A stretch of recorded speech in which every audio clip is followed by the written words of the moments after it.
Welcome to the 716 Sports Podcast, sponsored by Manscaped. Use code 716 Sports at your checkout for 20% off and free shipping. And folks, I'm not going to bury the lead.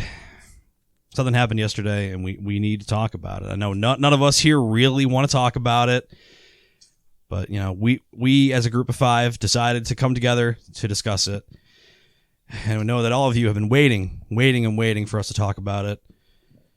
Folks, the Buffalo Sabres yesterday defeated the Washington Capitals in a shootout by a score of 4-3, securing 3 points in the weekend against the Washington Capitals on the road without their four best players, and quite frankly, that's really all the sports that we have time for. We'll see you all next week. Nothing else happened. Oh, God. I don't know how to talk. I've started every single show with Victory Monday. I do. Yeah, no, we're out of our game here because of the fact that they haven't lost since the bye week. They have not lost since the bye week, and we have to talk about it in the most crushing, kind of deflating way. And I'm just going to say two things right now. One, I guess we all underestimated the true power of the Kansas City Chiefs. But more importantly, two, I'm not screamy and yelly, as that was something that was teased up as potential, but I am ready to pick a fight based on the rebuttal of something that I say later in this podcast. Oh, boy. Excellent. Well, we'll get to all of that. That's kind of frightening that it sounds like you have something planned out. I'm going to pick a fight. Derek is ready to fight at least once a show. It's one of his redeeming characteristics. Last week he was fighting with Justin. This week we'll be fighting with probably also Justin. Hang on. Yeah, usually it's Justin, sometimes Steve. Listen, if you want to pick a fight, you better let me fucking rebuttal before you start yelling over me. That's how arguments work. We're going to need to pull a... Shut up, Justin. This is America. Stop talking, Justin. What are you talking about? This is America. I don't know. You need an official timer with debate moderators going to mute your mics when you're not talking. Put a glass screen between you. We're going to treat this like around presidential debate. Around the horn. That's what I was going Yeah, there you go. Exactly. Maybe about points and mute buttons. Maybe a fly lands on someone's head. Maybe. You never know. Anything can happen while we're here recording on, like Derek said, it's the first non-victory Monday in a long time. Since the Bills and the Chiefs played back in Week 6, the Bills were 11-1. Their only loss was the Hail Mary. They were rolling right into Kansas City, and maybe the first time this year, and certainly the first time in a long time, they looked outclassed. And there's a lot of things that didn't help them, and we're going to talk about a lot of those. But I just think straight up, the Kansas City Chiefs team yesterday was better than the Buffalo football team. It is easy, I think, to look to the not going for the touchdowns, and I would have liked to have gone for at least one of them on those 2 field goals.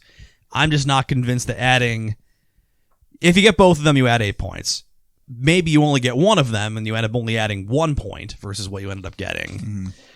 Even if you do add those 8 points, though, at the end of the game, if you are not able to stop Patrick Mahomes from throwing to Travis Kelce and Tyreek Hill whenever he wants, and he was able to do it whenever he wanted, you are not going to keep pace with the most dynamic offense in the NFL. It doesn't matter.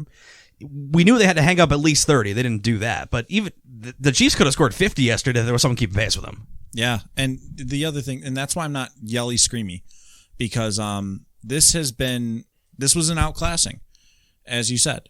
This is why I'm not mad about it. I'm disappointed. I'm deflated because it's how it's going to be. 30 fan bases always have disappointment. There are 2 that get happy at the end of the year: the one that has the first overall pick from tanking, and the one that wins the Super Bowl. That's it. There's no happy endings otherwise. Everyone else ends in disappointment, and this was our turn. This was that. And I think, though, that the biggest problem is I want to there's so many ways to point the finger in this one. And when that happens, it's just you were going to meet your end. I will say this now. I don't care how pissy and fighty the end of that game got. I'm never rooting for Tom Brady. So Chiefs, this alliance is now temporary. You are our new hotness for rivalry. The Patriots are out the door.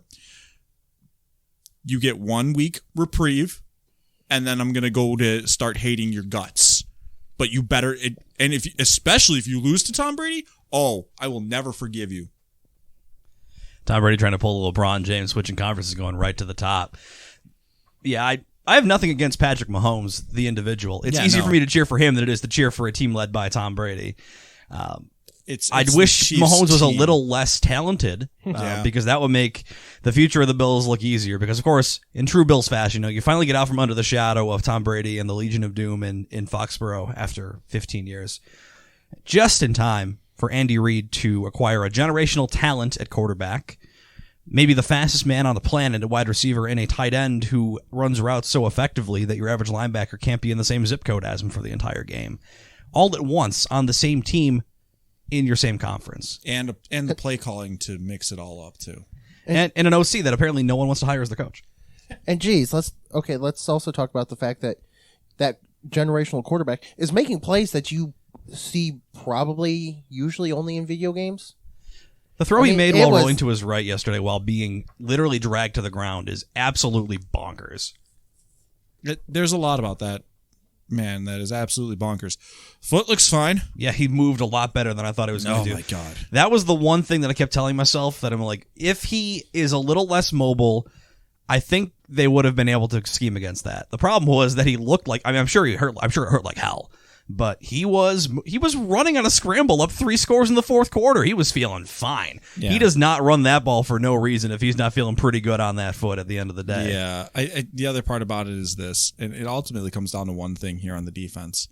The reason you got trampled by Patrick Mahomes in that game is because you do not have the pass rush to get it done. Cleveland made them struggle and earn every point. Why? Because they have Myles Garrett.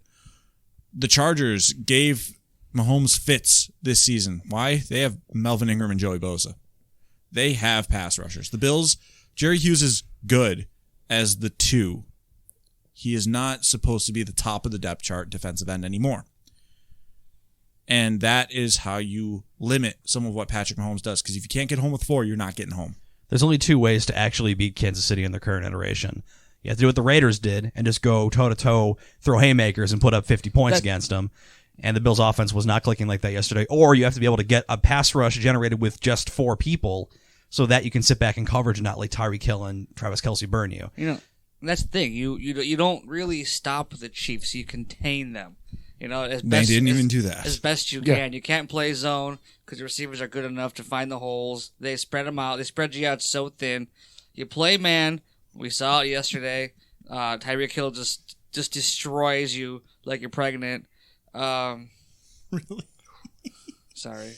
Hang on. I can't stand that guy. Hang on. So, are we just not going to talk about everything he just said there? No, I was going to let it go because it happened and I didn't have anything to add to it. He threw for almost 200 yards, and you put the guy in man coverage, and that's it. There's nothing you can do about it.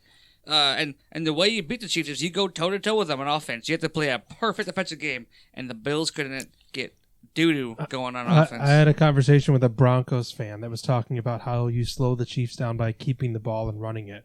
I said, show me one box score where that's worked.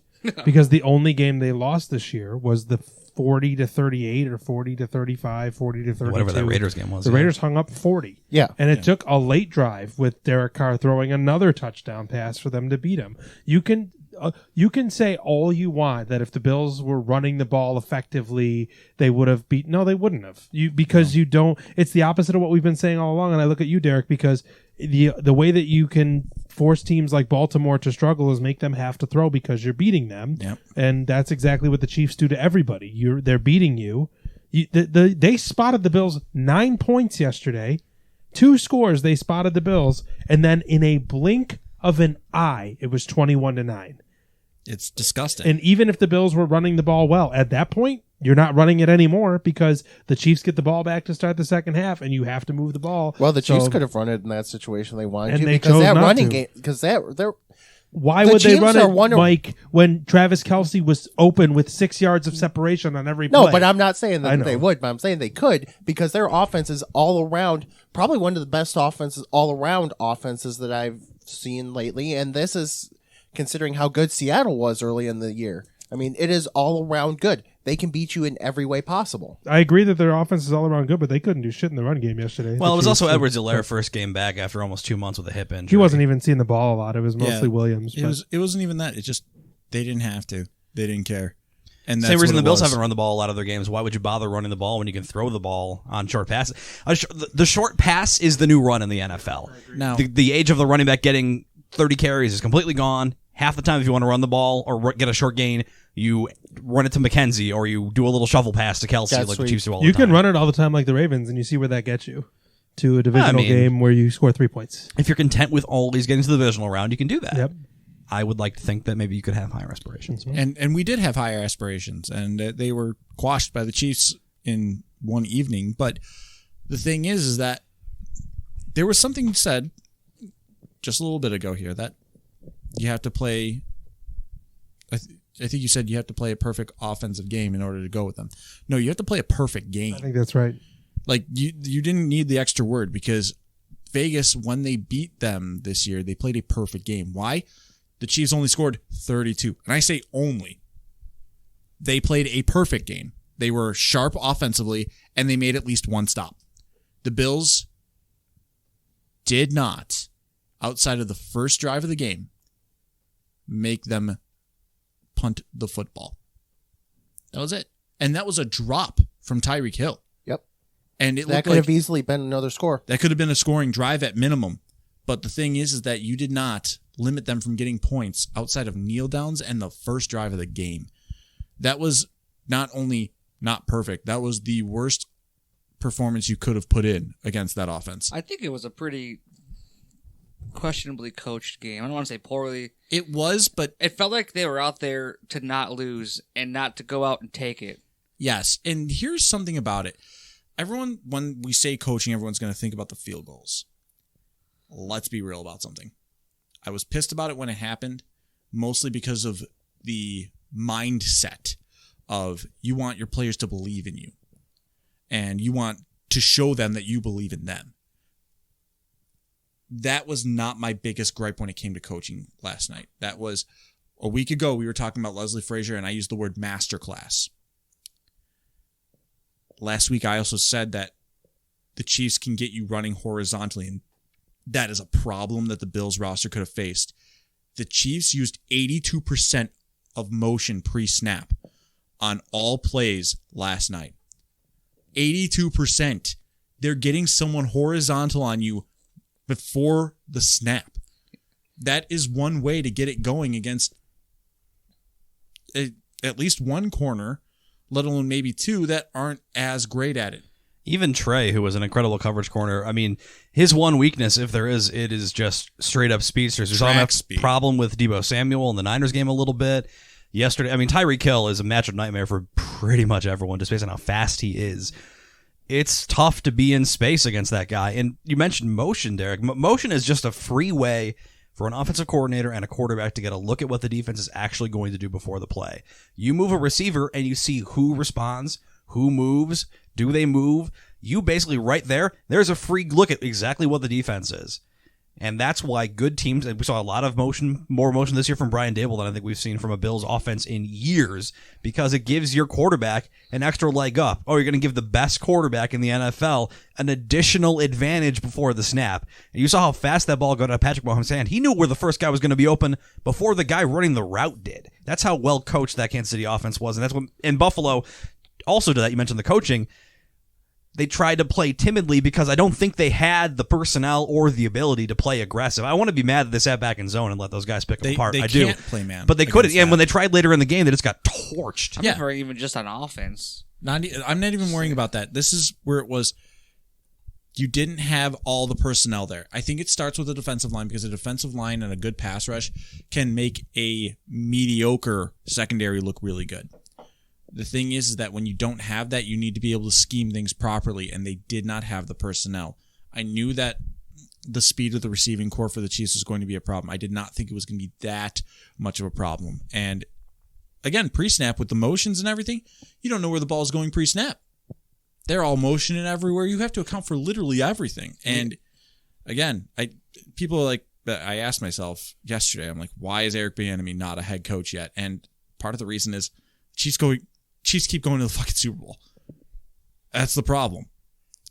Teams can't wait that long. They usually don't.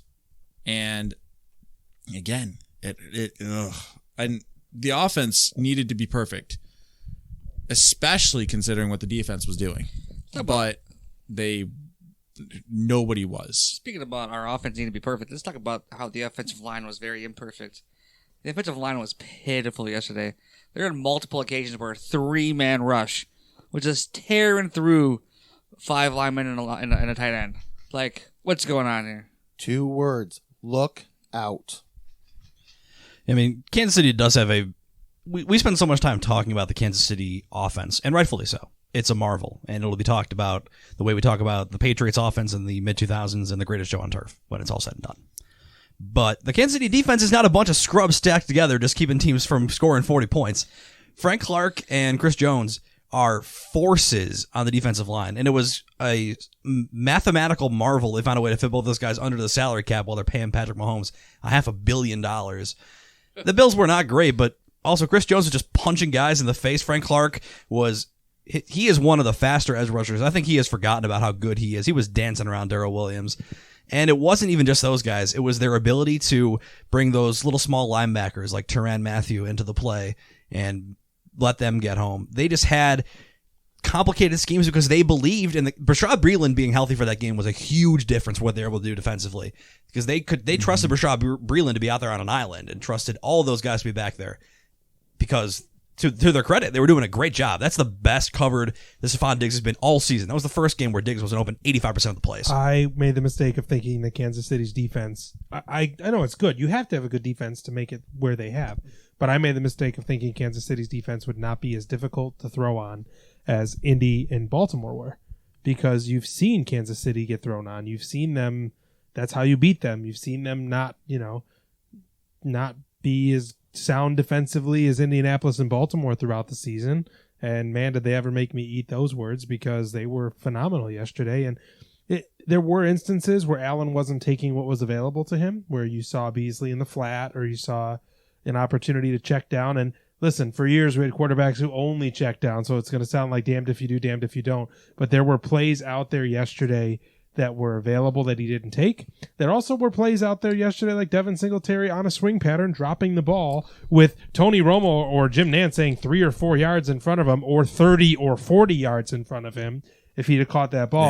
Yeah. I tweeted right away, this drive, the Bills should still be driving. And it got some responses because it was so true. Like that drop by Singletary, I won't say that defined the game, but man, did it crush what the Bills needed. Because it was looking like Rochambeau shot for shot at that point. It did. It was looking like that kind of drive for them. It was a response drive. Now, here's the last part about the Chiefs defense that I'm going to say, and it's something that I didn't really think about until after the game. When was the last time Josh Allen looked that disheveled overall? It was his worst game of the year. Week 6. He was worse I think he was worse last night than in Week 6. Because in Week 6, he would at least be like, oh, it was windy. And it wasn't Mahomes. Kansas City didn't try to throw the ball for that reason. They ran the ball because they were trying to avoid passing, and Buffalo doesn't have the personnel to do it. But the common factor, though, is maybe how much of it really was the weather. The Chiefs have been the most frustrating thing for Josh Allen this year. And they proved it twice. Maybe it's a Pat Mahomes thing. Maybe he's gets too amped up to play against Pat Mahomes. Gets too nervous. Who knows? There's something to that. It was such great scheming, though. They were mixing everything in there: blitz packages, man zone, hybrid looks, and you had rushers getting home with even 3. Yeah, the biggest thing is the pass rush. They were all over him. Yeah, they were all over. And even when they weren't all over him, he was airmail and everything. Yeah, that's the effect of a good pass rush on a quarterback, is even when you're not being hit, you think about it. Yeah. And again, sorry, Mike. Which is funny. I'm looking at the stats and I'm just like shocked. I'm actually shocked to see this because I haven't really looked since yesterday. Josh Allen had over 370 yards of total offense himself, 287 passing, 88 rushing. But that is the worst looking and most surprising 370 yards a total offense I've ever seen from anybody. He looked like absolute crap for most of the game. You know, the biggest thing, the biggest difference I saw that I haven't really heard talked about very much is that the one thing I noticed he was doing a lot last night that he hasn't done all season long is locking on to his receivers. He was eyeing down everything from the second the ball got in his hands. That one, for example, that one that was almost picked off at the right sideline. John Brown, yep. The second the ball is still in the air, being snapped, and he's already staring at him and doesn't look away at all ever. And Tony Romo explained it perfectly. Let the guy off. It's cover 2. He's open if you let the guy off. And yeah, I don't know. He did it all it all really night. was. Again, it was said. There was a another good pass rush can make a halfway decent secondary look really good. I mean, it's two things too. Even when he wasn't getting pressured, he was rushing himself, so he was throwing the ball high. We haven't seen him airmailing balls quite like that, like you mentioned, Justin, for a while. Secondly, another common denominator of games that Josh Allen has really struggled is teams who effectively play too high safety. Kansas City plays too high safety religiously. And Josh does not do a good job of looking off the safeties, does not do a good job of moving people with his eyes. He has been better at it this year, but historically that is something he has done a very poor job of. He's done good with the pump fakes and throwing it over defenders and getting between levels, but when it comes to just moving that safety, how many times last night was there a safety just there lurking, tipping a ball, he threw the ball to Diggs downfield, double coverage. Ball to John Brown, guy underneath. He just didn't see those guys. There was one with great closing speed, too, because I thought he was going to complete one to Diggs, and the safety just comes over right in the nick of time. Mm-hmm. But when he cranked Diggs in the oblique. Yeah, I think, though, that part of it was he didn't have time. And when you don't have time, you start locking onto receivers, and you start making those mental errors again because you don't have time. And the pass rush with Kansas City really did make that difference yesterday. And it's something that you have to look at and just go, all right, you take your lumps. I saw something on Twitter that kind of set me off a little bit. And I guess it's my take to start a fight. Miss me with the be grateful that you're there. First off, fuck you. This team is talented enough and the GM is smart enough that they will be back. And second off, it is okay. It's okay to not show up to the fucking airport after a loss because the players sure as shit do not want to see you guys right away because they know that they let you down. That's not the message you're sending. I know that, but that's what they're thinking because that is the mindset of an athlete. They're going to see you and go, fuck. We let you down. I saw the clip of them coming out the airplane. They didn't look very enthused at all. And again, I said this last year because they showed up at the fucking airport for the loss of the Texans. And you sure as shit should have won that game. The players, let them be on that one. Let them marinate in that. Stephon Diggs stood out there on that field because he wanted that to eat at him. Do not go ahead and let the players think something a little differently by going, it's okay, sweetie. You guys did it. You got to the championship game. No, let that fester in their hearts, in the pit of their stomach, so that they can come back next year and be pissed. I think it was more of honestly, I'll go to bat with you a bit on this. I think of the fans that went there, I think it was more of a thank you of sorts. I get that part. Imagine how much more 2020 would have sucked if the Bills were terrible. Oh my gosh. It was the only thing that kept both of us going. The Bills are fun. We're getting through the week, looking forward to the Bills game. Maybe I give people that. Literally think how much more this year would have sucked if the Bills weren't that good. And that's the only side of the argument that I will be willing to listen to. And we're also skipping the entire argument, which is why are you all grouping together at an airport in the middle of a pandemic? Yeah, let's even just, I don't even care about that part right now in the sense of just the one part of this topic that I want to talk about. Not that I don't care about the pandemic. Jesus Christ, guys, come on, think about your things. But again, that's the only side of it I'm going to listen to is you made 2020 actually worth, at least the last quarter of 2020, you made that worth going through. I still think, let's add that pandemic part in there real quick and think, okay, no, guys, stop. But and again, it was really the image of the players. You saw how dejected they were, and you saw how they really didn't want to have to do much with waving or interacting with the crowd. And that's because they're mad. They're upset. You need to let that fester for them. You need to let them have a cool down. You can't just show up in Buffalo and greet them there after that loss. That hurts. Give them a couple days. Christ. At least, at least go to locker cleanout where some of them aren't as pissed right after the game anymore. And then send them off on one Bills drive. No, don't. I'm so sick of this because now it's becoming one of the most overplayed things that we do as a fan base. They're going there after the Ravens games. They're send the Ravens off. They're there for the Sabres the other day. It's like, okay, just take it easy, boys. Yeah, no, they're just finding, and I get that you want to find an excuse to get out of the fucking house. I do understand that part, but at the same point, Christ, you're killing what was a very thoughtful gesture for breaking the playoff drought, and you're turning it into a thing where it's just going to become really annoying. Kind of like scary good. People are setting off fucking fireworks yesterday. I wanted to go ahead and shove a Roman candle up someone's ass for that sort of thing. Yeah, because that's fucking what the dumb. hell? Like that is the part that really irked me when I saw that last night. I was like, I don't care who I piss off now when I say this. Stop accepting the mediocrity. Stop accepting it when it was a loss like that. I get it. 2020 sucked. I understand that. And that's the one part, again, that I'm going to hear. And I'm willing to listen to.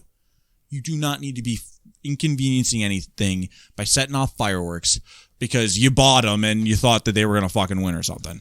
They should have shut them off when the Sabres beat the Capitals. They won. They did win. I know you want to go there. I know you want to get to hockey. No. We're still talking It's almost a meme more than I want to talk about it at this point. I still, like, we need to be better at this, at expecting and wanting, because we were, as a fan base, conditioned. We had an entire generation of fans that never had seen the AFC Championship game with the Bills involved. Hell, for the most part, they haven't seen the playoffs. Yes. So I get that we're used to the misery and the terribleness of Bills football, but I knew once this season was going, the way that they showed the Jets how bad they were, they had something special. And that is where we can do that now. We're allowed to have a little bit of this elitism to us because we see that this head coach, this general manager have a shared vision. This locker room is all embracing what they do as a program. I am not worried about if Brian Dable or Leslie Frazier gets hired off to another team or Ken Dorsey gets hired off to another team to be an OC somewhere. I'm not worried because they have a central core set of principles that they follow as a team, as a program. Let's get cocky. Let's get expectant. Let's get nuts. That's why I also think that people who are saying that the window for the Bills being a contender ends when Josh Allen's big contract starts missing the fact that Brandon Beane is fully capable of building a team around that kind of contract, the way that they're building it in Kansas City, the way that it is built by every top contender. This organization can 100% build a winning team with Josh Allen being paid big bucks. Do you think John Brown's back next year? No. Do you think Latuli's back next year? Yes. Why wouldn't Brown be back? Is he $9 million? Oh, I think they're. He's not a free agent. They're getting close to the cap, I think. I'm going to say this right now. Did they re-sign Milano? Oh, no. The Bills are going to have half of their cap tied to their quarterback. Let's hope that the GM that hits regularly on 4th, 5th, and 6th round picks is able to conjure up a roster for us. Yeah, holy shit, I'm so scared. It doesn't help. The only way John Brown stays is if he takes a pay cut of some sort, because unlucky for him, the Bills won every game. He did not play in. Yeah, it's nothing against the quality of play of Brown. At this point, if you have to find the money for Williams and Milano or whoever you're going to re-sign, it has to come from somewhere. And you can win a lot of football games with Davis, Diggs, and Beasley as your top three. That's what I was going to say is look at who's behind Brown. You really don't have enough of a drop-off to have to worry about a guy who missed half the season with an injury to worry about his $9 million contract and, oh no, how are we going to recover without him? The best ability is availability. You still got McKenzie, who showed he can play. And they have that, Hodgins was the other receiver they drafted this year. You want to say he might come around next year too? See him, yeah. Kenny Stills is on the roster. Maybe you just play Jake Kumaro. Right. Kenny Stills is on the roster. So there's a lot of options at receiver if they don't want to pay John Brown. It's pretty funny, actually. Kenny Stills is on the roster. Here's the Bills' 2021 free agent list. Yes. And I'll just go through these. If you guys want to chime in who's gone, who's not, feel free. Trent Murphy. Gone. Tyler Kroft. Gone. Yeah, he was a healthy scratch a lot. He's probably gone. Yeah. Matt Milano. Hopefully back. I don't get Tyler Kroft. I thought he played good when he was in there. I don't get it, but it was their decision. He was more consistent than Dawson Knox. Knox was very good. He was a better blocker. He was good yesterday. He got rolling late in the season. I think Knox is. I think we saw there was a couple of games where we very rightfully people tore him apart. Mm-hmm. Yeah. He has been excellent the last month or 2 months of the season. He closed out real well. Knox to me seems to fit that what you would used to have called like an H-back position, that hybrid tight end fullback position. That seems to be a role that he's getting really comfortable and really a lot better in than he was as a regular tight end. You forget how raw of a prospect he was. He played about 40 snaps in college. Had zero touchdowns in college. He was you knew when you drafted him. The same way with Josh. We give Josh the free pass. We had to give Knox the same free pass. Yeah. He came in with a lot of raw physical ability, but maybe wasn't molded. I trust that this coaching staff can make him a good tight end. They've gone a long way to doing that at this point, I think. So I just said Milano. Hopefully they can get him back. Josh Norman, I want him back. I don't think it's going to happen. I'd be curious what the price tag is. Yeah. Ty Nsekhe. Did he even play this year? No. I think he played like 1 or 2 games. That's crazy. He really did not play much. He had next to no snaps. Yeah, if he wasn't getting snaps this year, he's not going to get them next year. Oh, this one gone. Brian Winters. Yeah. See you later. See ya. Darrell Williams. I would like him back. It depends on Cody Ford. It depends if they can improve. Depends on Cody Ford, too. He's been a turnstile at times this season. I think their biggest needs are their biggest needs this offseason for the offensive side of the ball are right tackle and left guard. Yes. Well, speaking of one of the guards, right guard, John Feliciano. Back, please. Yeah, only reason, pay that man. I want him back 110%. The concern for me is he can make so much on the open market. Give him Quentin Spain's money. If he chooses to hit the open market, he's going to get paid. Probably more than the Bills can afford, even if they wanted to pay him. I think these players might be so bought in to this system. We'll see. Maybe. I'm not saying they're going to take super hometown discounts, but I think some will be willing to take. It might take that for Feliciano, in my opinion. I don't think Feliciano will take $2 million more to go to Philly than stay in Buffalo. Andre Roberts. I don't think you need him. I like him as a leader. I think you've proven at this point that this is going. I'm sure someone is going to listen to this and be like, I don't understand that part of the game enough. That's fine. The one game which Isaiah McKenzie return punts, kicks, he takes a punt to the house. I think there are guys on this team, and that's assuming McKenzie's back too. Yeah, you can replace what Roberts does, even if he's very good at it. Micah Hyde. We might as well say Isaiah McKenzie's next on this list, but ever since McKenzie returned that touchdown, Andre Roberts has been bad. Isaiah McKenzie. I am the stan of Andre Roberts, sorry. Right. But he has not been good in the postseason. He's been bad. Isaiah McKenzie has a 100% percentage on returning punts this season. He'd better be 100% on returning to the team. Tywan Jones and TJ Yeldon. You know, I like Yeldon. Tywan Jones is usually only special teams, really. If you don't keep Roberts, I mean, Tywan Jones is one of those guys. I mean, he was the guy who falls in that fumble yesterday. Mm-hmm. I don't hate the concept. If he's never going to command big money. Bring them both back. Hell, bring them both back. Yeah. I like Yeldon though. He's not a bad guy to have. I think in Yeldon there. might end up being a victim if they decide they want to try Antonio Williams on the roster. I think Yeldon is replaceable. He is, but the thing about Yeldon is he's valuable. His hands. You see that catch he made yesterday when he had to go up and get it. Oh yeah, that was a contested catch. Yeah, that was like a receiver catch. He's always been a great receiver. He's a much better receiver than he is a runner. All right, so linebacker Andre Smith. Who? Yep. And now things are going to get a little tougher here. I'll get the easier one of these last three out of the way. Matt Barkley. Don't really give a shit. If he's fine. He's a big guy in the room. I'll take Cam Newton though. Now come the hard ones. Well, I mean, not really hard ones like Matt Milano, John Feliciano, but like, can you really do something about these? Safety Dean Marlowe. I would love to have him back. I think he's going to get that upgrade. I think he is too, and but he was really good as a depth guy. Yeah.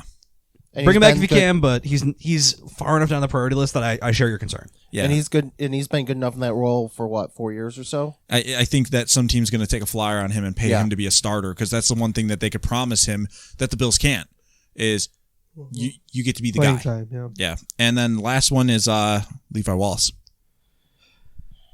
You got to bring him back. Also worth noting, I believe Levi Wallace, Matt Milano, and Corey Bajorquez are RFAs. They're RFAs, so that changes things a little bit too. Because if a team wants to make them a massive deal, then you at least get compensation, or you can match it, whatever. Mm-hmm. Milano's an RFA. Yes. So that at least they don't have the open market like Feliciano. That's what concerns me. Is Feliciano is going to the open market or has the opportunity to. He doesn't even need to talk to the Bills till he hears other offers, and that's what concerns me about him. which if he can make bank somewhere, he's earned it. He played so well for the Bills, but I mean, you can take the Josh Norman money and funnel it to Levi Wallace and just roll with Trey, Levi Wallace, you do the same Taron thing. Johnson, and Dane Jackson. So someone asked me about pass rush, and they asked if I think that they're going to draft or go free agency. And the good news is you had so much money tied up in Trent Murphy, who just didn't work out, that you could pay a pass rusher $10 million and not be worse off than you were this year, because I believe Trent Murphy was a $9 million player. And assume that Ebenezer is going to be a big part of the team next year too. He played pretty well in the playoffs. I liked how he played in the postseason. I liked how Dawson Knox played in the postseason. And those are two guys that you want to see a little bit more from every day. They're two guys who would have benefited so significantly from a full offseason program, and instead they had to take that time they would have taken and learn in real time, which meant that sometimes you watch them make mistakes in live game action, which is not always ideal. Ebenezer had a play yesterday where he had a chance to sack Mahomes, and he was afraid to throw a tissue at him, looked like. I was like, come on, just hit the guy. Meanwhile, their guys are punching our dudes in the head and suplexing receivers. Yeah. Punking our quarterback. That's why now I'm ready to hate Kansas City after this Super Bowl. That's, and I'll probably have the controversial take in the room here. And after the game, after just watching throughout the playoffs and see how cocky they are, and what's the word I'm looking for here? They're just fucking turds, dude. like I'm rooting for Tampa, and I think Tom Brady not being on the Patriots makes them more likable. I'm not rooting. I'm not rooting for the Bucks. I'm rooting against big old blob on that sound. I'm rooting against Kansas City because I fucking hate them now. That's an editor's nightmare right there, Steve. Yell on the microphone. That's kind of like a wiener. Straight up dawn. It was a Even yell. This podcast is sponsored by Manscaped.com. 20% off your order. Free shipping. Code Someone Six Sports. Can you make a wiener shaped sound wave? So there we go. Yeah, boom. It's again. funny because I'm not upset. I'm not mad. I'm not. Of course, I'm disappointed, but it's more about the season coming to an end, because a couple things that come to mind, and this is not that I'm happy that we're here, because the reason I'm not upset is because what the next years will hold. Yep. There's so many things that I can say. One, if in September I told any of you that this team was losing in the AFC Championship to the Chiefs, you would have given off a finger to agree to that, because that's amazing. If at the beginning of the playoffs I said to you they're losing in the championship to the Chiefs, even then nobody would say that's not good enough. I get it. You were very confident that they can make the Super Bowl, but this always felt like the way it was going to be. But all that said, this team knows what the standard is. They know that they were not good enough to meet that standard yet. And I trust McBean to say, okay, where were our shortcomings this postseason? Because we want to win a Super Bowl, and this team, showed that they are closer than 28 other teams to getting there. Yeah. And to every single person that says Patrick Mahomes is going to be in the way for the next decade, yep. Bring it on. Bring it. I'm really curious. Because you know what the standard is, and you know what you have to do. And I'm not saying it's going to be easy, but this isn't some mystery.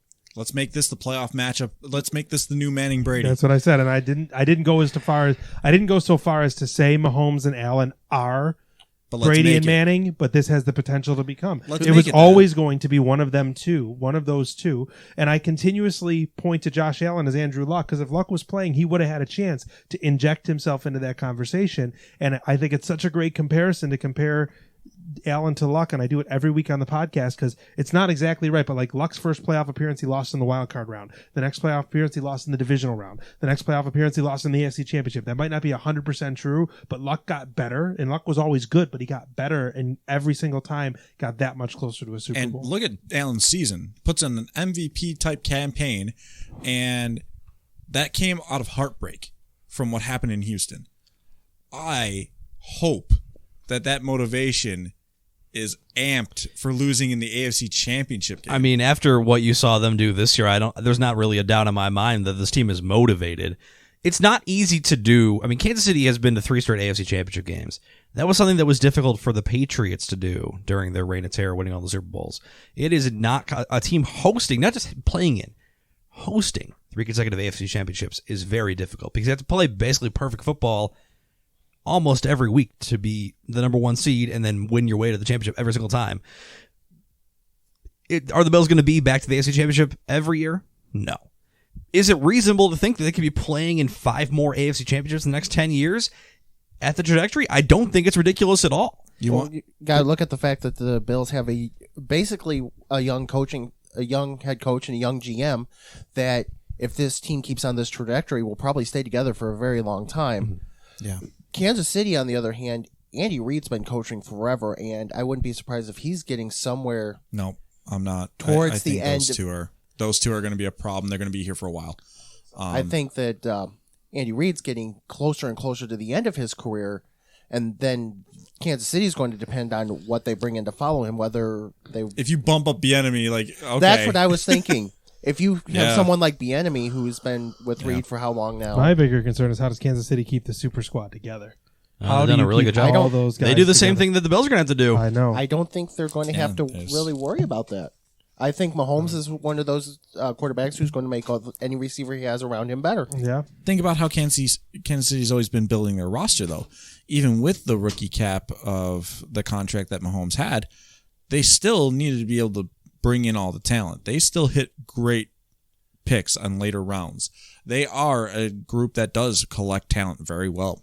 And they take second chances on talented but troubled guys. Mm-hmm. They know what they're doing. And I'm going to say it more for the comparison, less of the... let me say more for the matchup, less of the comparison of actual players here. But if this becomes Manning Brady, and guess what? That means I know I at least get one out of this. There's going to be a lot of heartbreak dealing with the new elite player.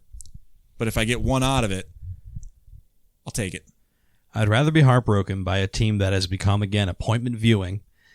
I would rather be disappointed that they lost an AFC Championship game because they didn't live up to what their potential could have been than be what I've been doing for 15, 20 years, which is mentally check out of this football team by the middle of fucking October. And praying it is such an improvement. And praying that someday they make the playoffs. Right. And when they make it because another team throws a miracle 4th and 17 play, you celebrate like your team won the Super Bowl. We're beyond that. Yeah, we are beyond and that. It doesn't make it good enough to lose the AFC Championship game. It's still not good enough.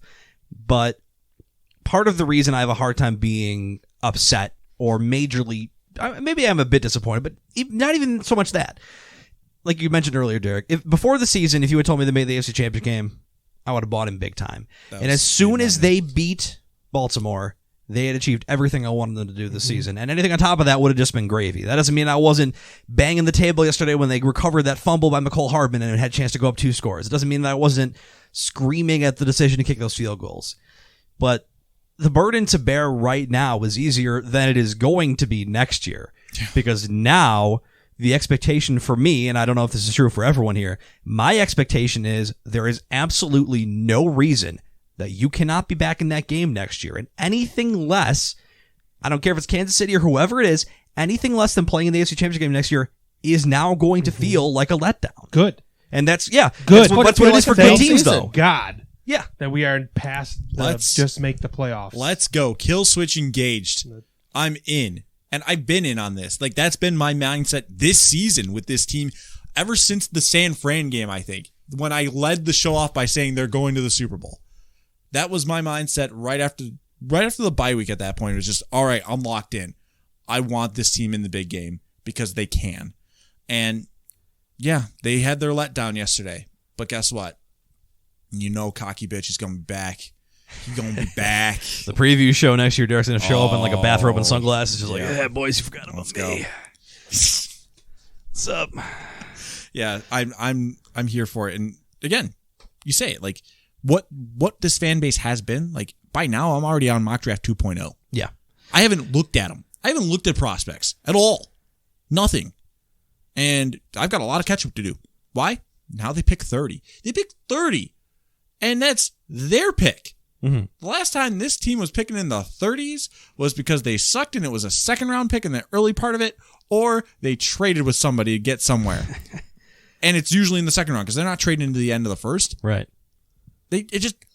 Holy shit. Last time they were legitimately good enough to be picking that low, there weren't even 30 teams in the league. Yeah.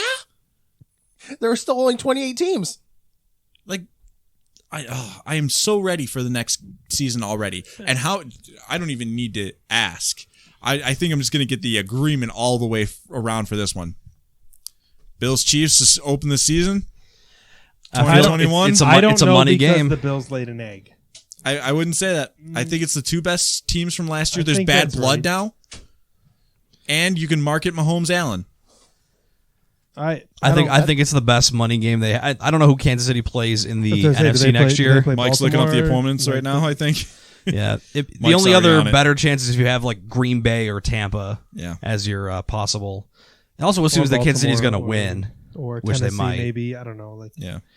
I don't know. I mean, Kansas City's probably going to be the betting favorite. It's hard for me to bet against them. Most people not in Buffalo and a lot of people in Buffalo tuned out in the third quarter because it felt like it was I watched over. the whole fucking thing. Me in spite too. of I myself. didn't turn it off until literally the game was over, like until the clock said Also, 0. can we very briefly change to the other game? Because as bad as it must feel to be a Bills fan today, imagine being a Packers fan today. my God. Holy shit! You want to make fun of field goals, and people will be like, "Oh, the Bills' field goals are worse." That's objectively incorrect, in my opinion. The decision to, with the best player in the league this year, The MVP, down 8 points on a 4th and short in the red zone with 2 minutes left, to kick a field goal and then willingly give the ball back to.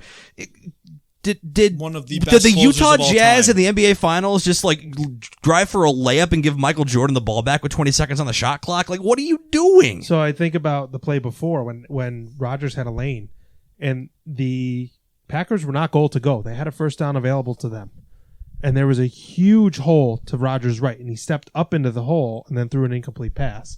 And I would have liked to see him keep that, because just get the first down. Mm-hmm. You don't even need to call a timeout. You don't need to get out of bounds. You could slide. He might have scored.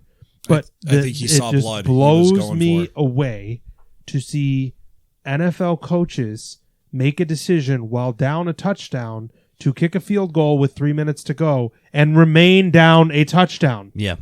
You have done nothing. If your concern was, if we get stopped here, we have to get the ball back to try to score. By kicking a field goal, you have to get the ball back to try to score.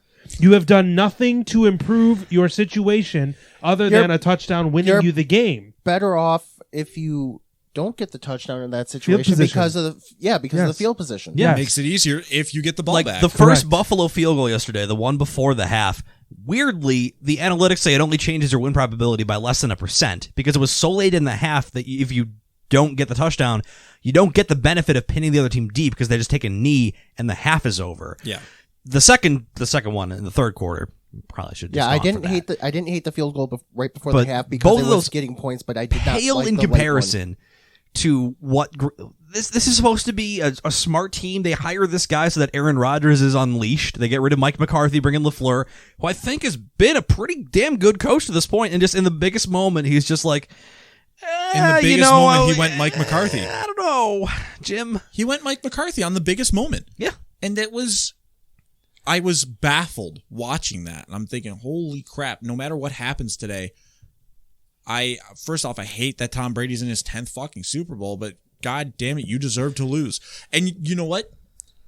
I don't even care that the refs were calling a tight game and then threw the chintzy flag there. You put yourself in that spot to let that happen to you. And You it was deserve- 100% a hold. It was 100% a hold. I know that they weren't calling them all game, but guess what? You earned that L. Take that L. Johnson's jersey was 5 yards behind him as he crossed the. Yes, and they could have called the hold on Lazard and probably should have, and all that jazz. They deserved to lose. They converted virtually none of the turnovers into points. Yeah, they kept getting Brady turnover after 3 turnover, times. possession after possession, kept going And 3 and just out, giving the ball squatting right back. Brady was throwing the picks that national media thinks Allen throws. Right. Just chucks it deep and says, "Jesus, take the He wheel." literally his game plan was drop back 3 steps and throw the ball very high. Any solace And that was to the pretty Brady much- haters in the room? Tom Brady has played. This will be his 10th Super Bowl. He is 7-2 in Super Bowls. He is 7-0 against teams who have animal-based team names, but he is 0-2 against teams that have non-animal-based team names, a la the Giants. So bet Kansas City. I heard a stat today. He's definitely lost 3, by the way, buddy. 6 and Eagles, 3? Giants. Well, then someone give me a bad fucking stat. You hate to see it. Yeah, because the Hate to Eagles see are it. definitely an animal when I went to school. But I- I didn't. No, I don't know, think any of man. that. No scientist. I didn't think any of that until Derek said something because I forgot about Philly and the Philadelphia Eagles. Just say it with enough confidence. You'll be fine. Yeah, I believed you. I was on board. I'm like, yep, 7-2 Philly sounds special good. still Yep. a thing. Doug Animals. Peterson may suck, but he's got a ring. So here's a take for next season. Bet you first week of the season is Bills play the Super Bowl winner because they play both teams playing in the Super Bowl on the road. That's right. Wow. I heard a stat today that statistically, percentage-wise, Tom Brady has a better chance making the Super Bowl than Steph Curry has making a three-pointer. That's whack. That is whack. The percentages literally are better. The other crazy thing I saw is like you look at where Tom Brady's been his entire career.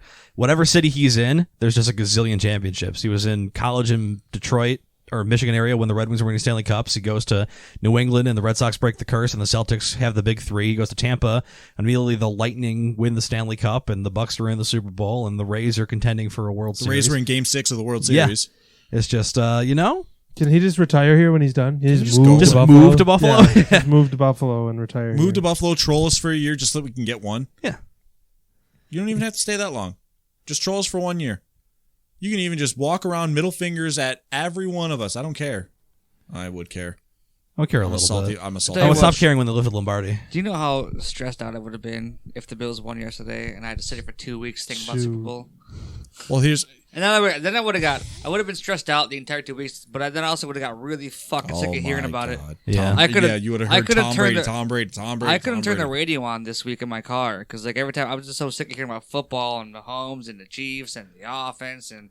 Are you ready for every single sports lead for the next 2 weeks to be Brady versus Mahomes coming up here in the Super Bowl? The old guard versus the new one. I don't watch the old goat. I don't watch sports stuff on TV. Really, I can't stand ESPN.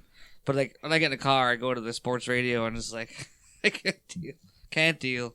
Yeah, But again, I'm ready for the next season. I'm so ready. I'm excited. They're gonna have so much returning staff. Maybe it sounds like they might lose Frazier, possibly Ken Dorsey. But whatever.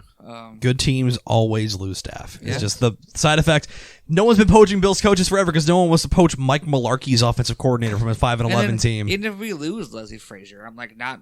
Sean McDermott could call that defense. He did last year when it was struggling at points. And then got it back on track, gave it back to Leslie Frazier. Yeah, I'm ready. I'm actually really intrigued to see which players want to come here.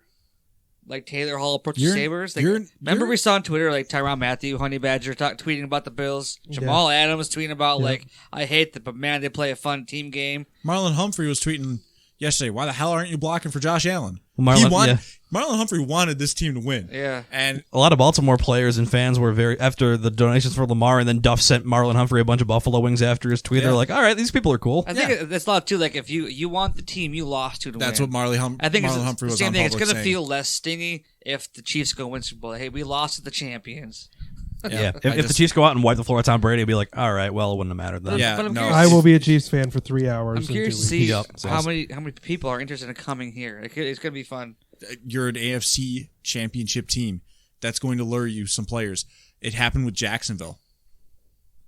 Think about that. Yeah, I mean, If Blake Bortles, the actual quarterback, was not a problem big enough for you to go join the Jacksonville Jaguars to try to go back to the AFC Championship or the Super Bowl, what's stopping Josh Allen from being a good enough free agent marketing tool? fun fan base, good team, solid coaching, fun climate. It's weird to think of Buffalo as an attractive free agent destination, but really, there's not going to be many I mean, obviously, like at this point, Kansas City, if people get the call their shot, everyone wants to go to the champs or the team that looks like they're positioned to be the champs again. But Buffalo's got to be a top 5 team for people to want to go to, regardless of climate, regardless of all those things that used to tell us a small market, it's cold up there. If those things matter to those players, then Sean McDermott don't want you anyway. Exactly.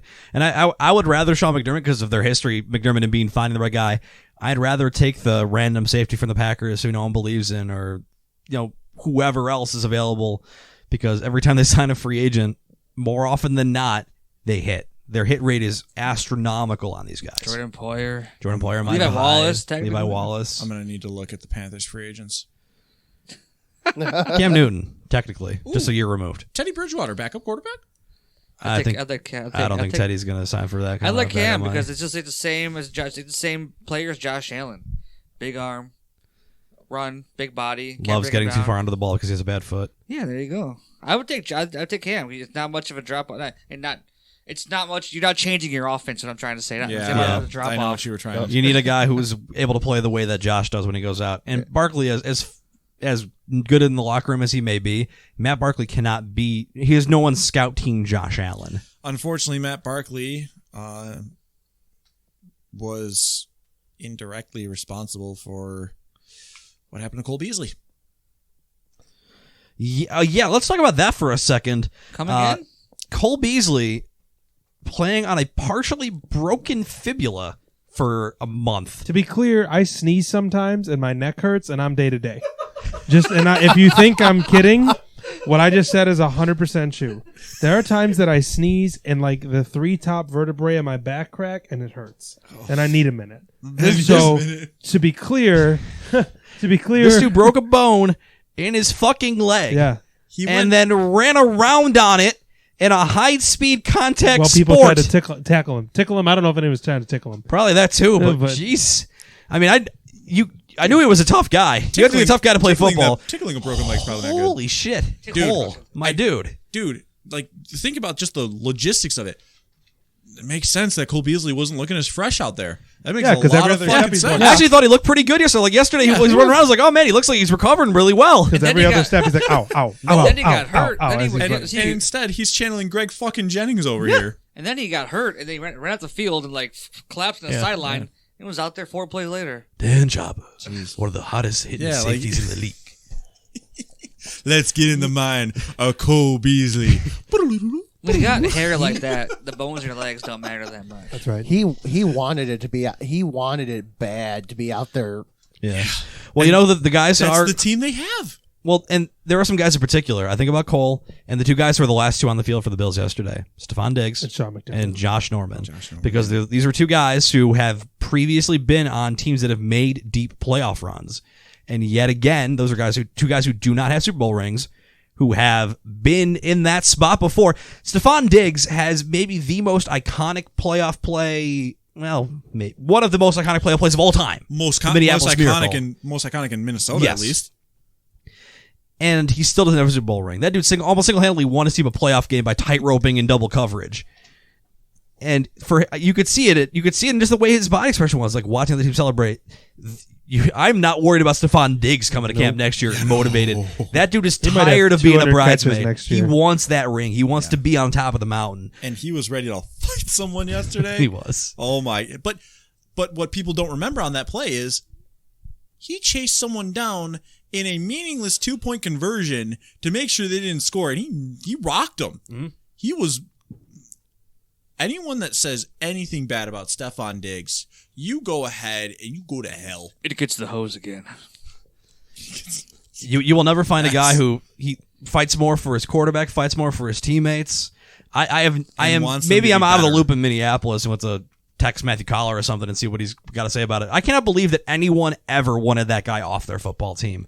Holy crap, he's the perfect Buffalo and to think receiver. that the dude, and if he wanted to remain in Minnesota and just be that horrid 1-2 punch with Thielen, like he's still just deadly as ever. What does he do as the guy?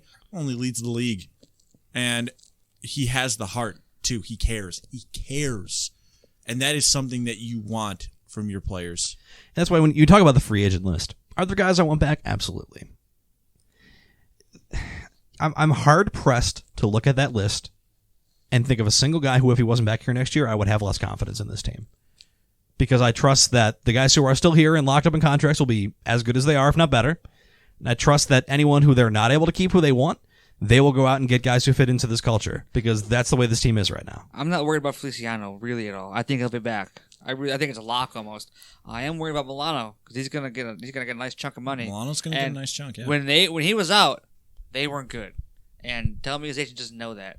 Yeah. Tell me his agent doesn't know that. His agent knows Klein that. picked it up back, when he started to come back, but they stunk when he was out. Not there, and they got better when he was back. If he's not there, by April, linebackers a pressing need in the first round. Get that money, and then they got to pay Tremaine Edwards within the next 1-2 seasons. Yeah, and Tremaine Edwards.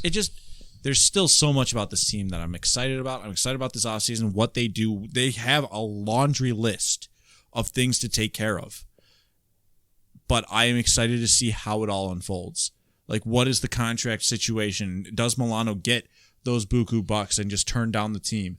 Does Feliciano have a contract that becomes a problem when it comes to long-term longevity with keeping the line together? Does this team find adequate replacements for cap casualty potential like a John Brown? Or do they think that Gabe Davis can step up and be essentially the 3-wide guy? Do they draft someone? Like, what do they do with all of these things? They have so many moving parts right now, and I'm just happy to know that the coaching staff may not be one of those problems. That's one less thing to worry about for now, because it will be a future issue. But I'm excited to see what Brandon Beane has up his sleeve now, because he's got some challenges and it's only going to get harder from here. But I also think that, again, miss me with that. Be grateful that you're there, because you never know when you'll come back. Miss me with that entirely, because I know there are players that are like that.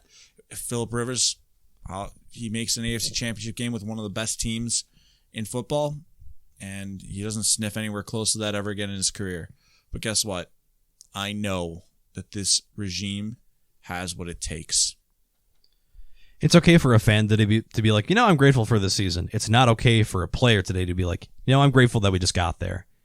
Oh, they're all pissed coming off the Absolutely. plane. All of them are pissed. And they're gonna carry that inside of them until training camp. And I can't wait to see the early season, the first training camp interview with these guys about what do you think? What are your goals for the season? We're going to get back there. And we're going to beat them this time. When Deion Dawkins wrote in the Players Tribune about that Arizona game, how they celebrated like they won the Super Bowl, and then they thought to themselves, we have to take it like we lost that. And that was a regular season game.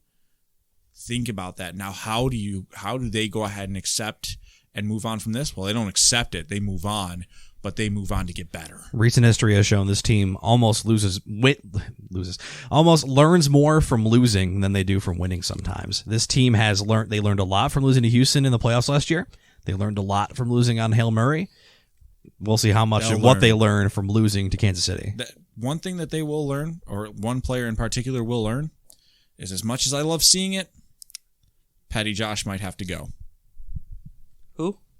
Petty Josh. It was a great meme. It was hilarious. It resulted in a bunch of calamity and kerfuffle. But what that does is that does make you look not as respectable. It makes you look sore losery. It makes you look whiny. And Josh Allen, after the game, said that is on his mind. So guess what?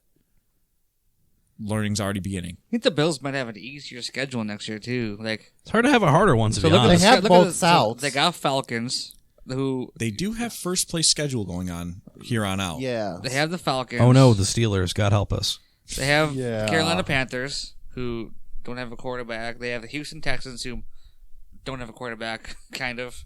They do for now. Yeah, they're dysfunction. If personified. Indy, who could quarterback Stafford, that'd be crazy. Steelers stink. Jacksonville Stinks. The Saints minus Drew Brees. Stink. Tom Brady, another year older. Hate. And then they have Tennessee and Kansas City. Oh, those buttholes. It's a tough schedule at points, but I have a hard time seeing it as tougher than this year. Not tougher than this one. Absolutely. Move over, New England. I now hate the Titans and Chiefs. They play like three good teams. Hatred with good ended with quarterbacks. New England. Kansas City is my enemy now. They play like three good teams with good quarterbacks. Drew Brees is gone. Watson's probably not going to be in Houston anymore. I have a hard time believing he is. The downside is that Deshaun Watson is probably going to end up moving to another team on your schedule, so just hopefully drag and click. If he goes to the Jets, who Hatred cares? with New England has ended. Who's he going to throw now to? Worst enemies with Kansas City Chiefs. I heard the rumor. I heard the thought today of Stafford going to New England. Goodness gracious, no. Who cares? They don't have Tom Brady. I'm not as scared of him. Stafford at this point is a short-term fix. If he goes to New England, he goes to New England. New England's got a lot of problems on offense. Yeah, who's he Stafford throwing to? fixes some of them. Who's he throwing to? That's one of those problems. The thing yeah. I don't want is Watson to the Dolphins. Go to the Jets because you're not going to throw the ball at anybody. Miami's going to be a thorn in the side, no matter who's at quarterback, because they went ahead and won 10 games. And they have Tua and so Fitz. much draft capital. Yeah, they're going to be a problem. I'm not going to. I will say that I will respect Miami, but Miami is probably on that list of teams that I'm going to hate more than New England now. Like, yep. New England, you are old busted. This trio, they're the new hotness. The common denominator is not hating the Jets because they suck ass. That's the common denominator from the last generation to the new generation is the Jets don't matter because they're bad, and I'm here for it. Hey, whatever. And if you're a Jets fan that listens to this podcast, and there's at least a couple, I apologize for nothing. I apologize for your upbringing that made you choose the Jets. For absolutely fucking nothing. I apologize for what caused you to cheer for the Jets. I watched the McGregor-Poirier fight on Saturday night, and it was very much like the Bills game. That was my last thought on the Bills game.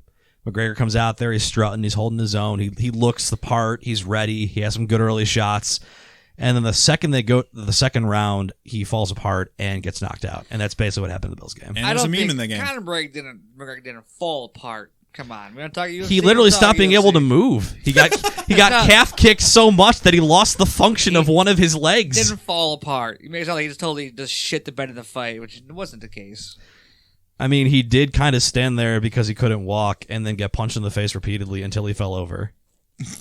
I mean, admittedly, technically speaking, I can't go toe-to-toe with people on UFC these days. I don't watch it nearly as much as I used to, but I do believe that is bad. If that's not falling behind 21-9 after having a 9-point lead, I don't know what it is. He got those calf kicks pretty hard. It was a good strategy going. It's a great strategy. But like because they had a wide stance and he hadn't been in, and he said even when he was checking them, he wasn't checking them right, and they were still hurting. Yeah, McGregor's stance is so wide that it's open for that kind of stuff. He took one last big shot and he couldn't move.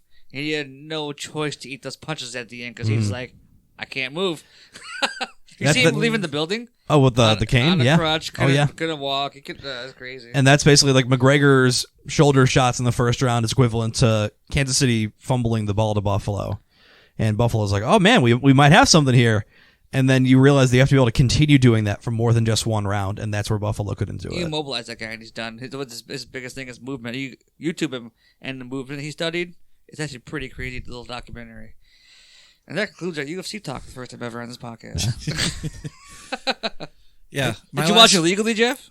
I heard it was very difficult to watch it legally, so I didn't bother trying. There you go.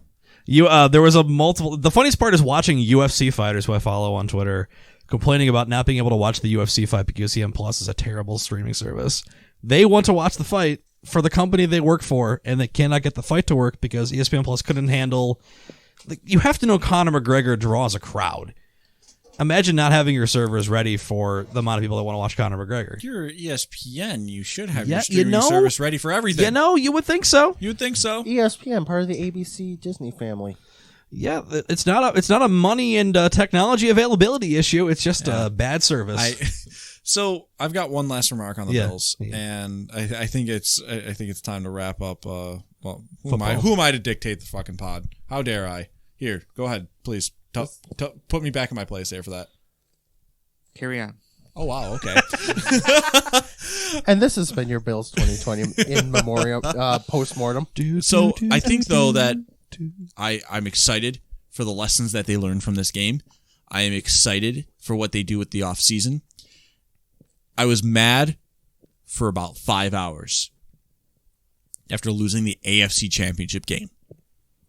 I was disappointed, but right now we're talking about it, and I'm back. Like, I'm already back from the brink of the heartbreak and feeling crappy from that game because this team made you feel that way again. And now I'm excited to see what's next. You know what I did to ease the pain? Drink heavily? No. I used Manscaped with my balls. There we go. You're taking it out on his ball hair. That'll show you. They didn't have a chance. I literally just stopped up on the ball toner. It's great. Derek, I'll give you a bottle right now. If you go to the bathroom, test it out, and give us a live review. This podcast getting weird. Sponsored by Manscaped.com. Honestly, no. Right.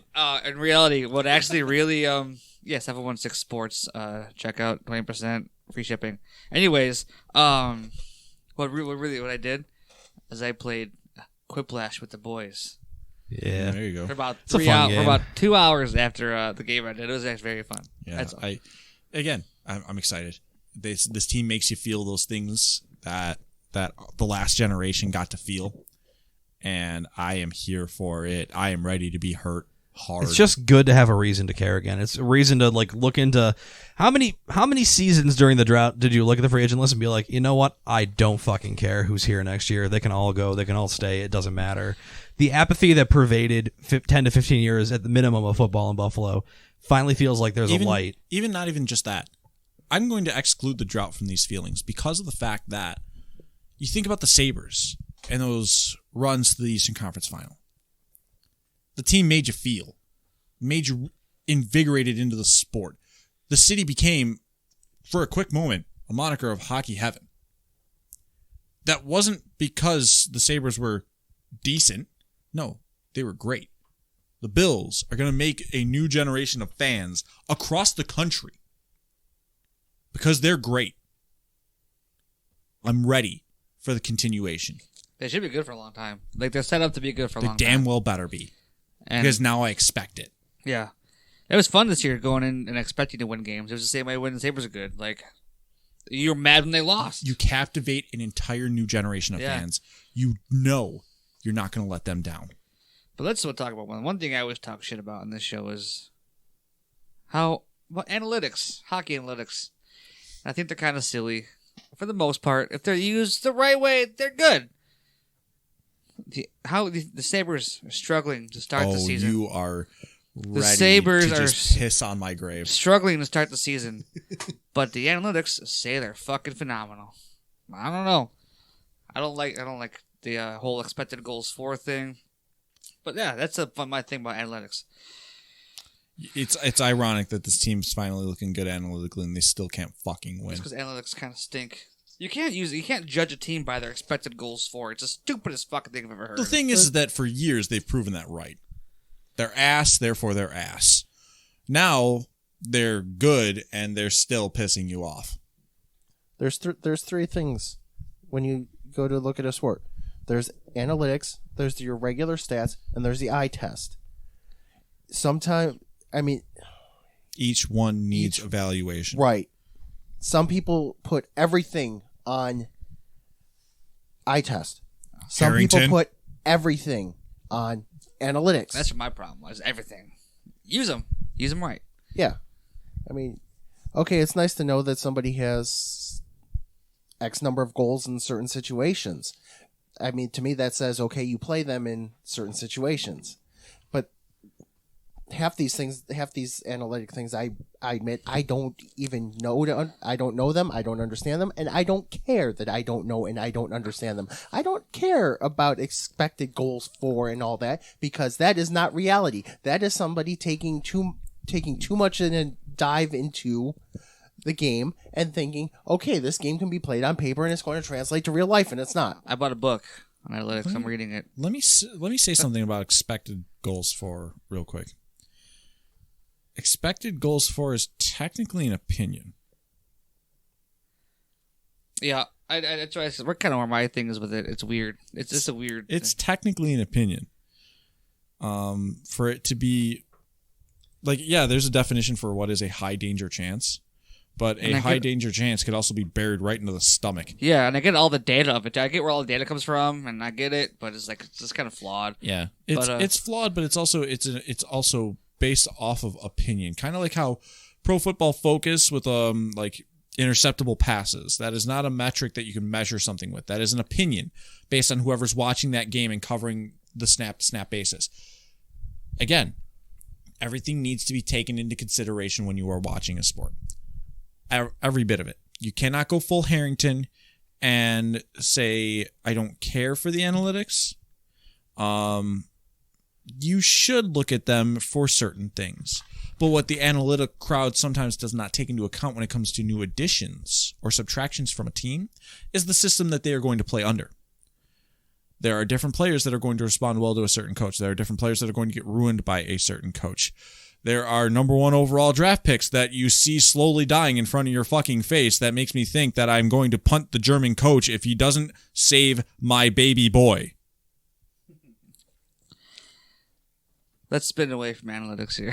I just want to segue the Sabres with it because they're kind of a polarizing team right now. You got something to say? I can see it, Joe. No. Nah, not about that. Oh no! But all right, I just took myself to a dark place. I've got rage ready now. Wait, man, dial it down for a second. Polarizing as shit because they are playing. The record is not good, okay, but they're playing really good hockey. They've looked good. They're generating a ton of scoring chances. They look good defensively. Rasmus has played well. You have to say it. I do, but the wrong fucking Rasmus. Yeah, fair. Dahlin, he looked really good offensively yesterday. He's like, it's almost like he kind of woke up and said, just took the puck and said, I'm going to do with my thing, and looked comfortable yesterday. But anyways, like, they're getting grade A chances like that go in 95% of the time, but they're just getting robbed by these goalies. Like, Vanacek has their number. Quick question on the hatred of analytics, if I could, building off of that. So the argument is the Sabres' record is bad, but they're good. Well, better maybe than the record because they're generating a lot of scoring chances that you may, and not to paraphrase, you may expect them to score. But using expected goals for to determine that would be bad because analytics. Just want to check the vibe in the room. I'm going to say it's used more as a predictive measure for long-term success and sustainability of their play. It is. However, the Sabres also tricked us last year. They were better analytically to start the season. And then what did they do? Went ahead and pulled the Bills pre-bye week third quarter on us. The thing is that I'm going to say something strong now. It's been a year and a couple games, but I'm already pissed off at Ralph Kruger and I want him gone. That is strong. I think he just overcoaches. The analytics part, though, Jeff, like Cody Eakin did not play one shift in Buffalo, and the driving forces on Sabres Twitter labeled him as a terrible hockey player. Well, I mean, you get that from watching him play minutes in but he's Winnipeg not been terrible and here Dallas at all. and Nashville. Quite good. He's not been terrible here at all. And he's been good. He's been here for 6 games. I mean, we also wanted Eric Stahl fired into the sun after 4 games before he had a good weekend. You have to take a full sample size here. But Rasmus Line and Jake McCabe have been the best defensive pair in Buffalo this season. Jeff, the difference is you saw Eric Stahl not contributing, not whatever for the first 4 games. Cody Eakin never played a shift here. Like, I just don't understand how, no one who uses analytics is out here willing to say, well, Cody Eakin, analytically, these charts show that he hasn't really been a strong player. But, hey, maybe under skating with these players under this system, he might actually be able to be a productive player. Look at no what willing Dills to has offer done that. They have predetermined that a player is good or bad because these charts say so, when the reality is that they might be a good player for different reasons, or might be a bad player for different reasons. I think we're targeting the hatred or the annoyance to the wrong thing then. Yeah, like if it's not analytics in and of itself that we're mad at, it is how it is being used to drive certain narratives. It's the Bible to people. And then the loudest voices on Twitter who talk about Sabres hockey, who have the biggest following, say, well, Rasmus Ristolainen is only good for the first 12 minutes of a period, and everyone goes, well, bench him the last 8. Like, that's like, it's taken as if it's kind of funny that he's playing well right now, and the charts are actually kind of backing it up. The Chad's charts today were that McCabe and Ristolainen have been fantastic. Yeah, and they I know. have been more than not. I guess funny. I just don't get why we ever hate more data. Should you ever treat it like absolute gospel and suck the dick of analytics for the sake of making your Twitter following bigger? No. You have to watch the game and understand how it's played. But does it mean that it's bad that we try to understand a sport more the same way that baseball has determined analytics? The baseball has been revolutionized by figuring out what guys do in certain counts, what pitchers are better in certain matchups. You have the Tampa Bay Rays making a World Series by having a starter go an inning, like an opener, instead of a starter in certain situations. This is what sports are going to be. You can like analytics, you can hate analytics, you can hate instant replay, you can hate the Sky Judge, you can hate any technological innovation of sports that you want. It isn't going to matter because it is only going to continue to grow. Now, it is very much how you use it. You can't use it like an idiot, be like, oh, you have to bench Ristolainen for the last 8 minutes of a period, because that's clearly not what's wrong with Ristolainen in those situations. It's that you're playing him fucking 40 minutes a night, so he gets tired because he's a human fucking being. But at the same, like, being mad because whether it's whoever, I follow Chad, so I look at his charts maybe more than other people's, and I don't know if we're not targeting him specifically, but I like knowing these kind of things. And for the same reason that I wasn't worried about Eric Stahl after 4 games, because I've seen Eric Stahl play hockey for 15 years and know that it was a bit of a blip with new line mates. I'm also not super sold that just because Cody Eakin has suddenly come in here that those analytic charts were wrong because Dylan Cousins has been playing excellently next to him, or they're protecting his matchups because he's not Johan Larsson, where he's going to actually be able to play against the team's number one center. With anything statistical, you need a full sample size. And then that all goes into everything needs to be taken into account. And I mean, again, I'm trying not to do the same thing here. I'm going to piggyback off of it, but like the boys from Expected Buffalo, Chad and Anthony, they do watch the game still. Like it's not like they're just watching it and just charting everything. No, they're watching the game too. They're not stupid. They know what they're doing. But the thing is that they're also sometimes driving a narrative on things with using that as the backup. And again, you want to do your thing, do your thing. But I will say the fact that it is the loudest voices of Sabres Twitter, that's where I think the annoyance is coming from. That's where I think Steve is. I'll agree. Yeah, it's more or less the usage of it on your social media platform that might be a little annoying. But again, I know those guys know what they're doing. Yeah. They're watching the games. And the eye test part of Sabres Twitter has fallen off because no one wants to watch this damn boring team every time. The eye test goes away. The eye test on the 05-06 Eastern Conference Finals team was significant. Not even just because analytics were less prevalent back then, because everyone watched every second of every game, and everyone had opinions based on what they saw. The Sabres played a game on Sunday afternoon that I bet you about 5% of the average audience watched because no one gave a shit about that hockey game. I watched the shootout, and that was it, because I heard they went to a shootout, and we turned it on. I watched the NFC Championship. Yeah. I will say this. I have strong opinions with Ralph Kruger right now, and I do think that this team is already frustrating me, but I think it's more or less overall what has been going on with the decisions and some of the regression that's going on from certain players. I'm sorry, but if Rasmus Ristolainen has been saved for the sake of destroying Jeff Skinner and Rasmus Dahlin, I don't care. I want things to change. I wrote an article. What? I wonder what it's called. I forget what it's called. Oh, it's called "This Is Bullshit." There it is. That's they lost the second game to the Flyers. Or the first, I forget what this was, by the way, less than 24 hours after Justin, to my face, said the Sabres were better than the Flyers. And then he got so mad 24 hours later, he wrote an article called This Is Bullshit. The game they should have won, though. They played really... Yeah, they just couldn't score. They had all the chances again, but they couldn't score. The team is a snake bitten right now. But I just think like these coaches now, like people like there's all these armchair people on Twitter that have all this information, all this data, and they think they can do. The Sabres fans predicted the Brandon Montour trade 2 years prior to it happening. I think these coaches are just like overcoaching to try to set themselves a step above people that aren't coaches. Like I think Ralph Kruger is overcoaching, trying to be like, look at me, I know what I'm doing, not these people. Like, these lines are brutal. Like, go read my article on 716sportspodcast.com. It's on there. This is Bullshit. It's actually probably one of the best things I ever wrote. I was super frustrated. There may be multiple articles on our website called that, but it is the most recent. Are there analytics on your article? No. So it's totally... Steve is snarky. But I don't know, like, I forget what I put together, but, like, it was early in the season, the lines were clicking, but I don't like what's going on with the lines. Like, let's call a spade a spade. Like, these lines are so not optimized. Like, Jeff Skinner can't score because he's playing with fucking Ryan Sheehan, Riley Sheehan, yeah, who has no finishing abilities. Like, just put. I don't know. I don't want to get on that rant, but like, yeah, I feel bad. I indirectly started this whole statement off. I didn't mean for turning out all analytics. I was trying to segue into how weird the Sabres are right now. Yeah, it's just again, and I'm the one with the hot take here. I don't like what Kruger is doing anymore. Look, the system's fine. They're playing good. The system is fine, I guess, but the thing is that I don't want it to be more or less like I'm seeing too many trends of things that are going wrong already for me to realize that. And yeah, no, firing another coach after only 2 years is probably fucking disastrous at this point because then the job just becomes no one wants it.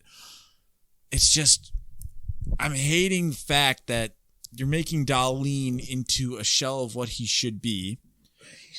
He's not making Dahlin anything. He's not making plays right now. He's not. It's Dahlin's fault. Ralph Kruger's out there fucking pulling the strings on him. He is. Because he's saying you have to be a defender first. This system actually plays in the Darlene's hand. They're attacking offensive first. They want Darlene joining the rush. He's just not doing it. I'm torn watching He did it this Sunday, happen. and he looked fucking great. I'm torn watching this happen because I understand that it might be Kruger not coaching Darlene or fertilizing or growing the plant the way it needs to be done. But when I look at Darlene not boxing out on that goal against Washington on Friday, that's a mental mistake. we said in the break room today, Darlene didn't take the puck or the man. The shot comes from Darlene's left. His back is kind of to the play. He's looking at Allmark, basically crashes into Allmark and wipes him out. And the puck sits there and goes in for the rebound goal. And Darlene snaps his stick. That's not on Kruger. Kruger didn't coach that out of him. You take the man or you take the puck. No, I know. He took neither. That's not a Kruger mistake. That's a Darlene mistake. What I'm saying though is, and funny that mistake happens in the defensive zone. And then he got benched. You're taking your most talented scoring defender, and you're not letting him really let loose. Phil Housley, for everything that I fucking hated about watching his teams, he let Darlene do the thing that he excelled at, and he had 40 points in his rookie season. Do you have fact that the system, he's telling Darlene not to go and be good at offense? The other part of that I'm hearing public comments about we need to worry about this, and we need to worry about this. Darlene plays every minute of power play 1 and then doing shit. You didn't watch the game Sunday where he took control of the puck. He was a different player than he was 2 days prior. There was a couple times he was shot out of a cannon. He was like, wow, that's the Darlene that we know. And now, he looks phenomenal. Here's the thing. For every good thing that we're seeing from Rasmus Ristolainen right now, we are seeing a Rasmus Dahlin problem. We are seeing Jeff Skinner buried on the fourth line. We are seeing the mismanagement again with Tage Thompson. We are seeing Dylan Cousins getting scratched when it's, we have this set plan in place when he played probably his best game of the season, and then his reward is go to the press box. For the sake of having your plan, though. For the sake of having the plan. Hockey is fluid. Yeah. You need to, and I agree. You can have a goalie schedule. If a guy makes 52 saves and a shutout, you play him again the next day. Steve and I texted probably 25 minutes after that when Cousins was being said to be sit down for that one. Medal set, yeah. I'm sorry, but the Sabres managed to, when I was flying high on a Sunday morning, they managed to piss in my fucking cereal, and I was mad. I don't like what is going on. I don't like the regression of certain elements of this team, let alone in particular the youth. That is making me convinced that Kruger is going to be here long term.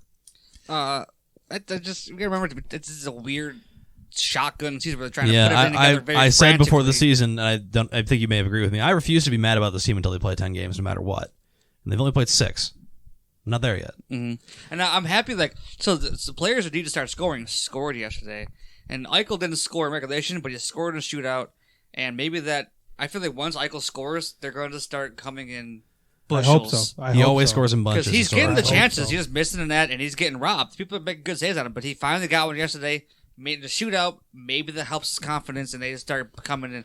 That's all we're missing. We're just missing a productive Jack Eichel. The encouraging part of the Sabres for me is every single guy, Jack included, it feels like everyone is getting chances. Everyone's playing competitively. Mm-hmm. There hasn't been a single game this season. I know they've lost more than they've won. There hasn't been a single game this season where the Sabres looked like they were just completely outclassed. Games they didn't score, they looked like they were still into the final whistle. They outplayed the opposition in most of their losses. I would agree with that. One thing I think we're seeing, I think goalies are sharper right now than shooters are. I think goalies. I've seen a lot of goalies really look at the goalies against the Sabres. Yeah. Everyone except for Tristan Jerry. My concern now, my only concern is whatever's causing it is they're not winning, and it's frustrating because they are playing well, and you watch them play a 60-minute game and outshoot the opponent by 10 and lose. And I'm getting nervous because I was talking to Justin about this. They've tried so many things throughout this drought, and none of it led to them winning. Like, they lost with Ryan Miller when they had world-class goaltending and traded him, and Justin's like, well, they made the playoffs. And I'm like, no, but when the drought started, Miller was a casualty of the tank and whatever. Yep. So they lost with the world-class goaltending. They drafted high multiple times, which is supposed to be the ticket to get out of the basement. There were 2 years when Ryan O'Reilly was here that they were the top power play in the league. I don't mean a good power play. They were operating at number 1. It didn't matter. They finished 500 and didn't make the playoffs. Like, now you bring in the big whale free agent in Taylor Hall, which is outstanding. And if this doesn't work, I'm just wringing my hands like, what is it going to take to finish as a top 50% team in the league. I'm not saying to compete for an AFC championship. I'm saying to make the wild card. I know that doesn't exist this year. My concern is I don't care if they outplay their opposition every game this year. It's been a decade. Start winning. I don't care what it takes. I don't care. Like, they've had the good goaltending. They've had young stud draft picks. They have a top 10 player in the league in Jack Eichel. They have had a good power play. They've had a good penalty kill. Just win some games this year. Holy shit, the penalty kill. Can we do something to make sure I don't want to die? Derek just created a heart monitor after he created a penis on the thing earlier. So it's gonna be fun to edit. Making some artwork. You should just take pictures of the audio track. This is beautiful. This is what he stuff. works with weekly. We just usually, I don't know if you've had to close attention to the board. Oh man, You know what I hate about the current setup is that's what I was trying to get to earlier. But like, I don't like Hall, Eichel, and Reinhardt all on the same line. Because right now we have all this talent to be a very solid three-line deep scoring team, and they have all the best talent on one line, and they're not scoring because they're all big playmakers. They all have two of them have elite shots, but they just want to make the pretty play. Look at the play a few nights ago when Reinhardt fed Hall right in front, and he had 2/3 of the net wide open. Just like wanted to fling a pretty pass back over to Reinhardt. Like, no one wants to shoot the puck; they just want to make the pretty pass.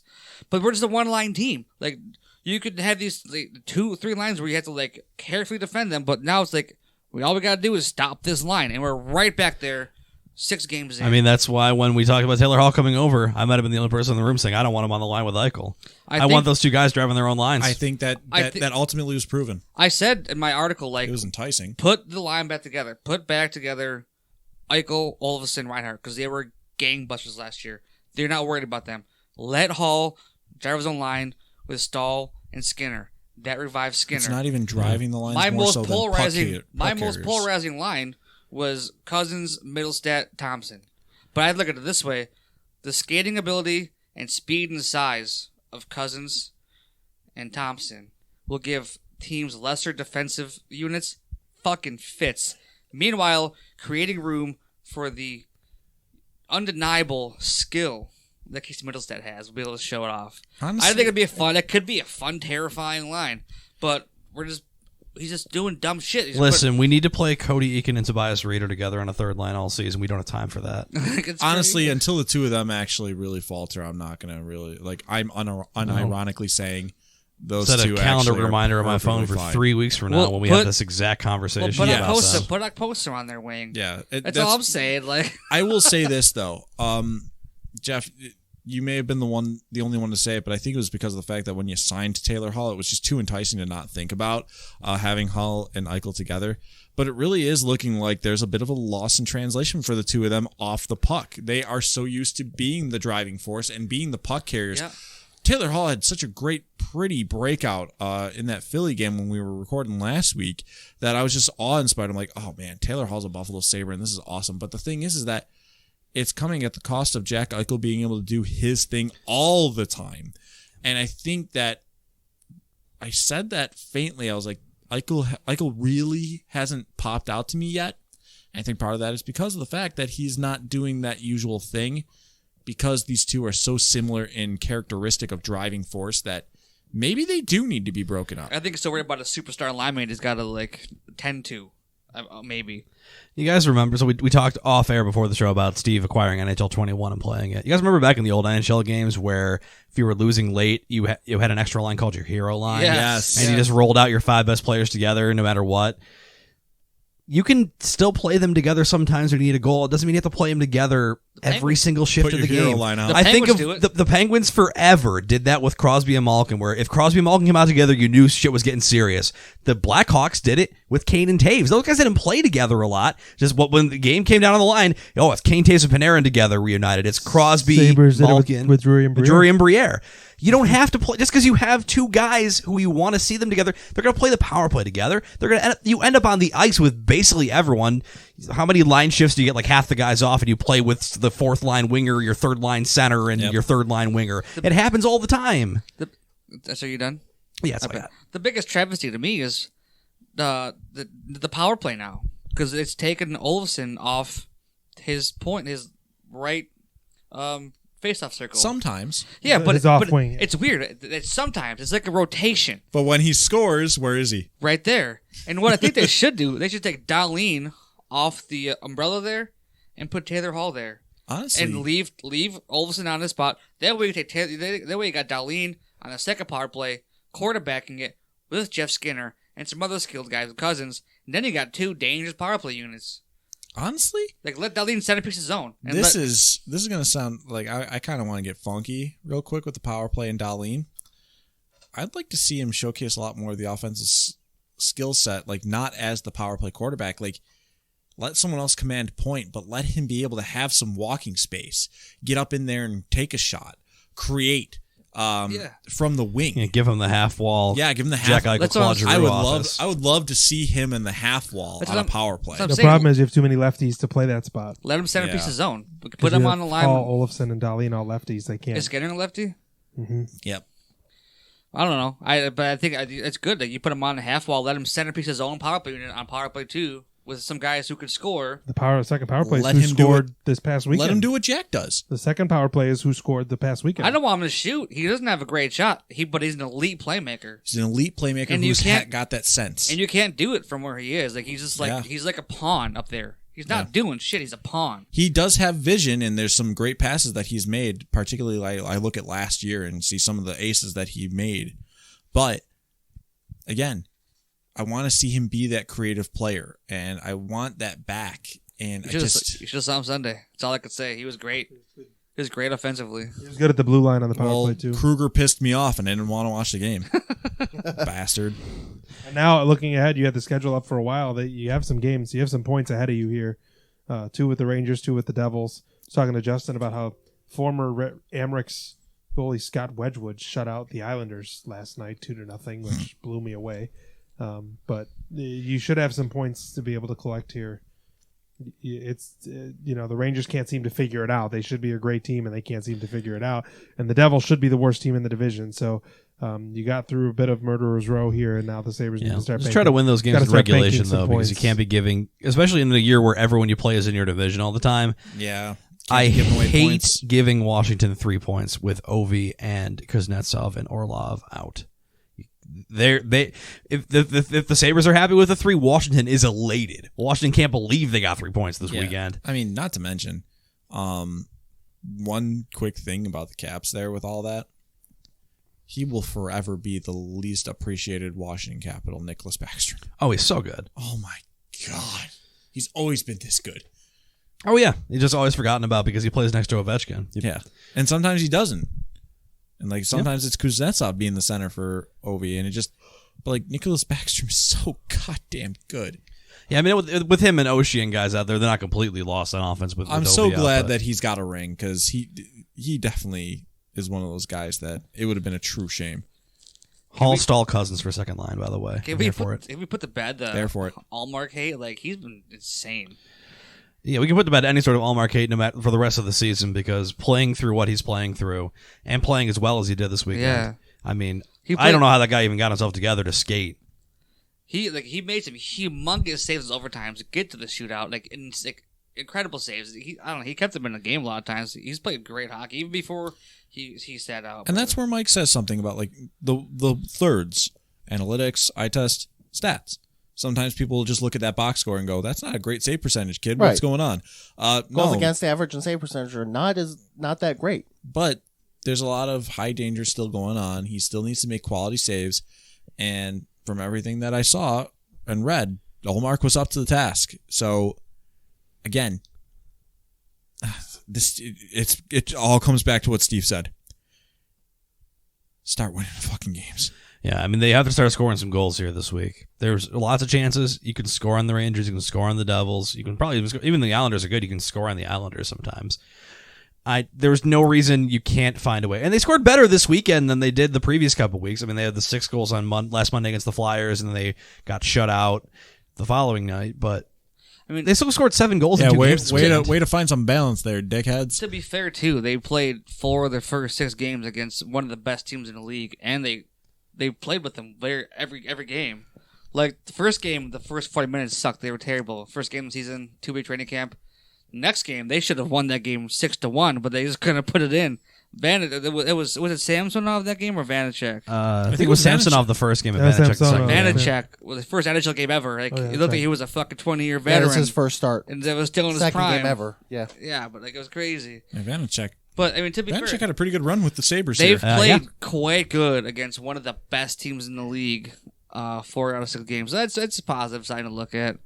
I mean, they should crush the next 4 games. Look, honestly. the Bills aren't playing. I need something to be mean to.